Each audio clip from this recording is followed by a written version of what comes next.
कोई सैयदना गौसुल आजम की पैदाइश नहीं हुई। सैयदना गौसुल आजम रज़ियल्लाहु अन्हु की पैदाइश यकुम रमज़ान, पहली रमज़ान को उनकी पैदाइश हुई।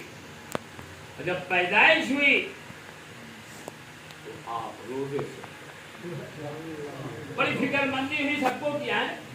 बच्चा दूध नहीं पी रहा, बच्चा तो बड़ा होनहार है, बच्चा तो बड़ा खूबसूरत है, लेकिन वो दूध ही नहीं पी रहा है। तो उनके वालिद तक जब खबर पहुंची कि बच्चा दूध नहीं पी रहा है तो कहा शाम तक इंतजार किया जाए। तो शाम का इंतजार किया गया। ये मैं बता रहा हूँ कि तवल्लुद अभी हुआ है, अभी अहकाम शरीयत की बात और महबूब सुब्हानी क़ुर्ब रब्बानी इस कदर शरीयत के पाबंद।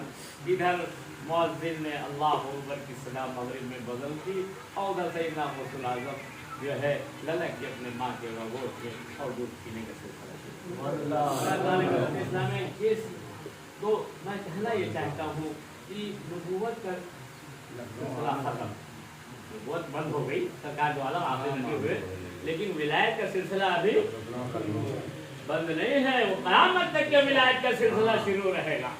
लेकिन जब हमारी माएँ शरीयत की पाबंद होती है तो उनके गोद में ऐसे ऐसे लाल पैदा होते। नबी किसके गोद पैदा हुए? माई के गोद से। वली और सहाबा माँ के गोद से, ताबईन माँ की गोद से, तबे ताबईन माँ की गोद से, वली माँ के गोद से। लेकिन जब हमारी माएँ अपनी शरीयत की पाबंद कैसी थी, हज़रत फातिमा उम्मुल खैर आपकी वालिदा कैसी? मिल्लत इस्लामिया तारीख लिखने से कासिर उनकी सिफात उम्मुल खैर नेकियों की अम्मा थी, उनका नाम है उम्मुल खैर, उनके माने माँ, नेकियों की माँ। सैयदना गौसुल आज़म की माँ जानते हो 6 साल की उम्र हुई सैयदना गौसुल आज़म की, तो ये हुआ कि आप इनकी बिस्मिल्लाह खानी करा दी जाए। तो जब बिस्मिल्लाह खानी के लिए मकतब का सहारा लिया गया, उस्ताद के पास सैयदना गौसुल आज़म को ले जाया गया। तो उनके उस्ताद मोहतरम भी ने कहा बेटा शुरू करो, शुरू कर दिया। उन्होंने कहा बिस्मिल्लाह करो, और उन्होंने शुरू ही कर दिया। और पढ़ते पढ़ते पढ़ते 18 पारा तक उस्ताद मोहतरम को मुकम्मल 18 पारा तक कुरान सुना दिया। जितने वहां बैठे थे साथ सब ताज्जुब में कि ये क्या मामला है, ये तो इल्म सीखने के लिए आए थे और यहाँ खुद ही वो इल्म हम लोगों को अता कर रहे थे। क्या मामला है, कहाँ ये मामला आया? तो कहा मेरी वालिदा जो है जब मैं मादरे शिकम में था, अपनी माँ के पेट में था, तो मेरी वालिदा तिलावत किया करती। तिलावत करते करते मेरे पैदाइश से पहले तक वो 18 पारा की तिलावत कर सकी थी। और उधर वो तिलावत करती थी, अल्लाह तबारक व तआला मेरे क़ल्ब में कुरान अज़ीम उतार कर जाता था। ये सैयदना गौसुल आज़म बड़े पीर दस्तगीर का मकाम था। आज जो बुजुर्गों से दूर हैं, अल्लाह उनको हर मामले से दूर किए दे रहा है, बिल्कुल कतई दूर किए दे रहा है। आप इनके हो जाएंगे तो दुनिया आपके कदम की जिंदगी। यही नहीं, सैयदना गौसुल आज़म वालिद से जब इंतकाल हो गया तो घर की जिम्मेदारी उनके ऊपर आ गई। घर की जिम्मेदारियाँ भी आ गई तो बहुत बड़े उनके जो वालिद थे बहुत बड़े काश्तकार, मामूली हैसियत क्यों नहीं थे। आपने सुने होगा कि ससुराल से उनके माँ को मिला, मैके का वो भी मिला, और जो ससुराली मामला तो बहुत बड़े ताल्लुकेदार जिम्मेदार थे। सैयदना गौसुल आज़म एक मौके से जा रहे थे, हाथ पैर लिए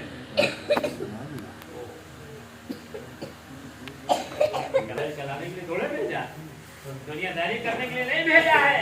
एक बड़े मकसद अजीम के लिए आपको इस दुनिया में पाने में अल्लाह तबारक व तआला ने मबूस किया। जाइए आप इल्म हासिल करिए।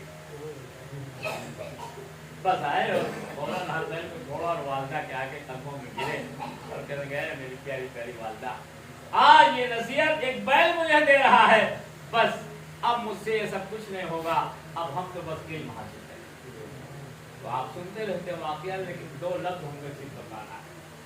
इल्म हासिल करने के लिए वाक़या के साथ रवानगी हुई तो 2 ही लफ्ज़ बताए, या तो रहो सीख ही जाओ, और कुछ पैसा वो सुनते रहते। बड़ा मशहूर वाक़या बचपन से किताबों में पढ़ाया जाता था कि 40,000 रुपया उनकी माँ ने उसमें सिल दिया सदरी के अंदर और कहा बेटा जा तो रहे हो लेकिन 2 लफ्ज़ हैं इनका ख्याल रखना, सिद्ध के मकाल और अक्ल हलाल। और 2 ही लफ्ज़ दिया माँ ने नसीहत कि सिद्ध के मकाल बोलना तो सच बोलना सच बोलना, और खाना तो रिज़्क़ हलाल खाना, चाहे जितने दिन खाना जो है मैसर न हो, जब खाना रिज़्क़ हलाल। आज हम लोग कहाँ दुआएं मांगते रहो कबूल ही नहीं होती। क्यों? एक कतरा अगर हराम रिज़्क़ हमारे अंदर चला गया 40 दिन तक दुआएं नहीं कबूल होती। 40 दिन तक अगर हराम कतरा एक निवाला हमारे अंदर हराम का चला गया, पानी चला गया या खाना चला गया, तो दुआ यही हो रहा। हम लोग गिरियाजारी कर रहे हैं, रो रहे हैं, लेकिन बच नहीं पा रहा, हराम से नहीं बच पा रहा। चाहे वो बैंक के जरिए से हो, चाहे वो कैसे हो, इंसान बच ही नहीं पा रहा, और बच नहीं पा रहा, इसलिए हम रो रहे हैं अल्लाह। अल्लाह कहता हराम से बचो पहले, तब अल्लाह से फरियाद करो तो तुम्हारी फरियाद सुनी जाएगी। ये है वादा ने उनके 2 लफ्ज़ दिए, सिद्ध के मकाल अक्ल हलाल। बिरादरान मिल्लत इस्लामिया, और वो आपने फिर देखा उस सिद्ध के मकाल और अक्ल हलाल का अंजाम क्या हुआ कि सारा काफिला लूटा गया। लेकिन जब इनका मामला आया तो इनकी वालिदा की नसीहत याद आई कि मेरी माँ ने चलते वक्त कहा था बेटा सिद्ध के मकाल सच बोलना, चाहे तुम्हारी जान पे क्यों न बनाए। तो उस सिद्ध मकाल का असर हुआ कि पूरा डाकुओं का काफिला जो है उन्हीं के हाथों पे। अभी ज्यादा उम्र गौसुल आजम की नहीं हुई है, लेकिन यहीं से इस्लाम की तबलीग शुरू, यही से अभी कोई ज्यादा अभी तालीम भी नहीं हासिल, मुकम्मल तालीम हासिल करने के लिए जा ही रहे हैं, लेकिन वो तालीम जो अल्लाह ने उन्हें रूहानी तालीम अता की थी उसका असर देखिए कि 40 डाकुओं का जो ग्रुप था उसके हाथों से ये इतना बड़ा बच्चा और अपने माँ के हुक्मों का इतना पाबंद है, और हम लोग भी अल्लाह की ज़मीन पर रहते हैं और अल्लाह का दिया हुआ खाते हैं और देर रात झूठ और मक्कारी चोरी डकैती करते हैं। तो ये सिर्फ गौसुल आज़म के वो सिद्ध के मकाल के असर था कि 40 के 40 डाकू उन्हीं के हाथों पे उन्होंने तौबा की और सारे अपने मामलात को छोड़ दिए। फिर मिल्लत इस्लामिया यही नहीं बस है, यही नहीं खत्म है मामला। सैयदना गौसुल आज़म इस मामला से गुजरे। जब वहाँ इल्म हासिल कर ली, बड़े बड़े उलमा फुसहा के सामने जब इल्म हासिल हुआ, उसके बाद आवाज़ हाथी भाई बस जंगलों में चले गए। मिल जाता था तो खा लेते थे, माँ की बात हो जाती थी कि मिल जाए बेटा तो खा लेना, न मिले तो मत खाना। कई दिन गुजर जाते थे, हफ्ते गुजर जाते थे, फाकों में सैयदा गौसुल बिरादरान मिल्लत इस्लामिया जल्दी चल रहा हूँ। और एक दिन उन्होंने बहुत दिन से पानी नहीं पिया और वज़ू के लिए भी पानी की ज़रूरत थी, तो सैयदना गौसुल आज़म बारगाह रब्बुल इज़्ज़त हाथ उठा के दुआ के लिए, और वो कुतुब रब्बानी है महबूब सुबहानी, उनका हाथ उठाना क्या कहने, इधर हाथ उठा इधर झमाझम बारिश शुरू हो गई। ये मकाम था सैयदना गौसुल आज़म का। वो कहा करते थे कि अल्लाह ताला ने हमें वो चीज़ अता फरमाई कि तुम्हारे जिस्म हमारे तरीके बिल्कुल आईनक तरीके दिख रहे हैं। अगर शरीयत में रोक ना लगाई होती तो हम बता देते कि तुम खा के क्या आए हो, खा के क्या आए हो तुम। ये आईना अल्लाह ताला ने उन्हें 40 साल तक सैयदना गौसुल आज़म ने ईशा के वजू से फजर की नमाज पढ़ी 40 साल तक।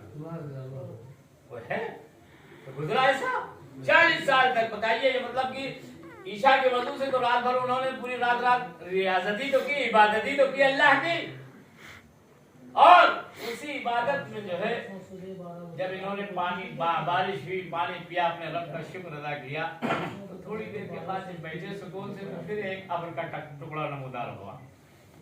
अब्र का टुकड़ा नमूदार हुआ और उसमें से आवाज आ रही है, ए गौसुल आज़म, ए गौसुल आज़म, तुम्हारी इबादत कहाँ पहुंच गई? रब सुन रहा है, तुम तो बख्शे बख्शाए हो, अब इबादत मत करो, तुम तो बहुत बड़े मकाम पे पहुंच गए हो। तो आपने जो है सोचा یا اللہ، کیا اللہ کے محبوب پیغمبر سے کوئی بڑا ہو سکتا ہے؟ رات رات بھر عبادت کیا کرتے تھے، پیر مبارک پر ورم آ جاتا تھا اور کہتے تھے ادبنی ربی تادیبا ادبا، کیا میں اپنے رب کا شکر گزار بندہ نہ بنوں؟ جو اماں عائشہ کہتی تھی یا رسول اللہ بس کریے سو جائیے تھوڑا آرام کر لیے، تو آپ کہتے تھے کیا میں اپنے رب کا شکر گزار بندہ نہ بنوں؟ تو اللہ کے محبوب پیغمبر ہیں، اللہ نے قرآن میں 6 جگہ کے علاوہ کہیں ان کا نام نہیں لیا، وہ مقام مصطفیٰ جان رحمت کا ہے، پکارا تو ایسے پکار دیا، کہیں یاسین کہہ دیا، کہیں طٰہٰ کہہ دیا، کہیں مزمل کہہ دیا، کہیں مدثر کہہ دیا، نام ہی لے لیا 6 جگہ جہاں بہت زیادہ ضرورت محسوس ہوئی، جیسے کلمہ کی تلقین ہو رہی تو لا الہ الا اللہ محمد رسول اللہ ماں کا نام محمد، اس طریقے سے 6 جگہ صرف، بقیہ سارے نبیوں کے نام ہی نام ہے پورے قرآن میں۔ اللہ تعالیٰ نے کسی نبی کو یاسین یا طٰہٰ یا محبوب یا خلیل کہہ کے پکارا ضرور، لیکن نام لیا ساتھ میں، اگر خلیل کہا تو ابراہیم خلیل اللہ کہا، لیکن یہاں اپنے میں تو ان کو نہیں نماز معاف کی، ہم کون ہوتے ہیں جو ہم نماز معاف ہوگی؟ کربلا کے میدان میں سیدنا امام حسین رضی اللہ تعالی عنہ کہ جسم پہ 72 یا 70 زخم آتیریں لگے ہوئے ہیں اور ان تینوں تلواروں کے چھاؤں میں سجدہ ادا کر رہے ہیں، ان کو نماز نہیں معاف؟ عبد القادر تو کون ہوتا ہے؟ تو کون ہوتا ہے کہ تجھے نماز معاف ہو جائے؟ غور کریے گا، آج ہم لوگ نماز سے بڑی غفلت، ہم لوگ نماز سے بہت غفلت کرتے ہیں۔ محشر میں سب سے پہلے پوچھ میرے بھائیوں نماز کی ہوگی۔ حافظ پیا بھی آپ کو نمازی کی تلقین، زیادہ نشین صاحب بھی نماز کی تلقین، کیونکہ نماز پہلے پوچھ ہوگی محشر میں، سارے اعمال بعد میں پوچھ ہوں گے میرے بھائیوں۔ اس لیے اگر ہم سے اگر غفلت ہو رہی ہو تو آپ اس چیز کو عمل کریے، اسلام کا ارکان ہے، اور آقا فرماتے ہیں میری آنکھوں کی ٹھنڈک، لہذا نماز کو ضرور قائم دائم رکھیے، اس پہ بھی خود کو تاخیر نہ کریے۔ تو حضرت غوث العظم کہہ رہے ہیں جب ان کو نہیں امام لگ رہا تو جو ہے یہ کوئی حاتم کی آواز نہیں ہے بلکہ یہ شیطانی آواز ہے، اور لاہور پڑھا اور وہ ابر کا ٹکڑا وہیں سے برادران ملت اسلامیہ زائل ہو گیا۔ تو اور غوث العظم کے جتنے بھی مریدان ہوتے تھے وہ اپنے زمانے کے قطب اور قطبی نہیں، بہت بڑے عالم، بہت بڑے مصنف، بہت بڑی بڑی کتابیں ان کی سیدنا غوث العظم کے بنیادی طالبین جو اہل جانتے ہوں گے کہ سیدنا غوث العظم بہت بڑے مصنف تھے، بہت بڑی بڑی کتابیں لکھی۔ آج وہ کتابیں جو ہے سند ہم لوگوں کے لیے سند ہے، ہم لوگ اس کو پڑھ کے تب حوالہ دیتے ہیں دوسروں کو۔ سیدنا غوث العظم اتنے بڑے مصنف تھے۔ اللہ تبارک و تعالیٰ ہم سب کو اپنے بزرگوں کے دل میں قدر کرنے والا بنا دے، سچا بنا دے، اور بزرگوں کے بتائے ہوئے نقش قدم پر ہم سب کو چلنے کی توفیق عطا فرمائے۔ نہ کتابوں سے ہوتا ہے، نہ کالج سے ہوتا ہے، بزرگوں کا وقت نہیں ہے، لیکن واقعات اور اگر کچھ مرتبہ چاہو تو کل خدمت فقیر، اگر کچھ مرتبہ چاہو کر خدمت فقیروں کی بلا کو ٹال دیتی ہے، دعا روشن ضمیروں کی۔